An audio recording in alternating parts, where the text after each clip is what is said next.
वृंदावन में श्री कृष्ण जी की एक अनन्य भक्त रहती थी। उनका नाम कांताबाई था। वह कृष्ण जी को लल्ला बुलाती, रोज उनकी सेवा करती, नहला धुलाकर भोग लगाकर उनके पास बैठ खूब बातें करती, खूब लाड़ करती।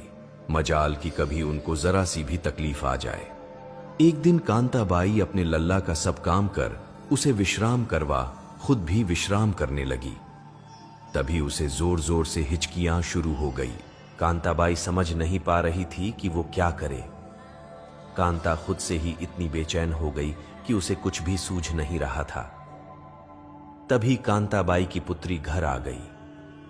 उसकी शादी पास वाले गांव में ही की थी, सो अक्सर कांताबाई की बेटी अपनी मां को देखने आती थी। बेटी के आते ही कांताबाई की हिचकियां बंद हो गई। उसको बहुत आराम मिला। कांताबाई ने सारी बात अपनी बेटी को बताई कि कैसे वो हिचकियों से परेशान हुई थी। उनकी बेटी ने कहा, मां, मैं सच्चे मन से याद कर रही थी, तभी तुम्हें हिचकियां आ रही थी। अब मैं आ गई हूं तो तुम्हारी हिचकियां भी बंद हो गई है। कांताबाई ने हैरान होकर बोला, क्या सच में ऐसा होता है?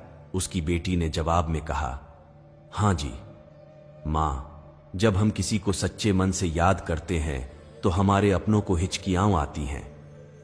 कांताबाई ने सोचा, मैं तो अपने ठाकुर जी को हर पल याद करती रहती हूं, मेरे लल्ला को तो कितनी हिचकियां आती होगी। नहीं, अब ऐसा नहीं होगा। मैं अपने लल्ला को याद नहीं करूंगी, ना ही परेशान करूंगी। उसी दिन से कांताबाई ने लल्ला को याद करना छोड़ दिया। अपनी पुत्री को लल्ला को देकर खुद को दूसरे कामों में खुद को व्यस्त कर लिया। सच में लल्ला को याद ना किया। देखते ही देखते कई सप्ताह बीत गए। एक दिन कांताबाई सो रही थी कि उसके लल्ला यानी खुद ठाकुर जी उसके सपनों में आई और उसके पैरों के पास आकर बैठ गए। खुशी के आंसुओं के साथ वो रोने लगते हैं। कांताबाई जी उठ जाती है और प्रभु को प्रणाम करती है। मेरे लल्ला, मेरे प्रभु, आप तो उनको भी नहीं मिलते जो समाधि लगाकर ध्यान लगाते हैं, तो फिर मुझ पापिन को कैसे साक्षात आपके दर्शन हो गए, जबकि अब तो मैं आपको याद भी नहीं करती।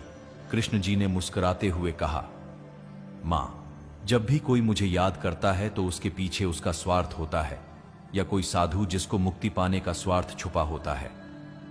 लेकिन धन्य हो मां तुम, जिसने ये सोचकर याद करना छोड़ दिया कि मेरे लल्ला को हिचकियां आती होगी। मेरी इतनी परवाह करने वाली मां भक्त पहली बार देखी है।